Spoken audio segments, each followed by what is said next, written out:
ధర్మం అనే పదం ఎంత గొప్పదో చూడండి. మహాభారతం బిగిన్ అయినప్పుడు ఫస్ట్ శ్లోకమే ధర్మక్షేత్రే కురుక్షేత్రే సమవేత యుయుత్సవ మామకాహ పాండవాశ్చ కిం కుర్వత సంజయ.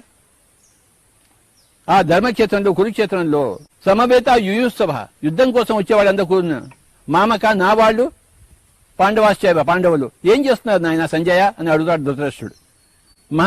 భగవద్గీత మొదలుపెట్టేదే ధర్మం అనే పదంతో. ఎంత బాగా చెప్పాడు. ధర్మక్షేత్రే కురుక్షేత్రే సమవేత యుయుత్సవ మామకాహ పాండవాశ్చైవ కిమ కుర్వత సంజయ. సంజయుడు చూస్తున్నాడు అక్కడి నుంచి.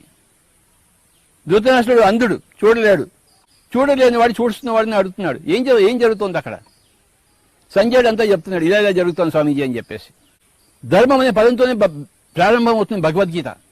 అది ధృతరాష్ట్రుడు అడిగినా సరే అది ధర్మం అనే పదమే మొదలుపెట్టాడు ధృతరాష్ట్రుడు కూడా. ఆ గుడ్డివాడు కూడాను ధర్మం అనే పదంతో మొదలుపెట్టాడు. ఈ భిక్షగాడు ధర్మం చేయనైనా అని అడిగినట్టు ఆ గుడ్డివాడు కూడాను ధర్మంతోనే మొదలుపెట్టాడు భగవద్గీతను. ధర్మక్షేత్రే కురుక్షేత్రే సమవేత యుయుత్సవ మామకాహ పాండవాశ్చైవ కిమ కుర్వత సంజయ.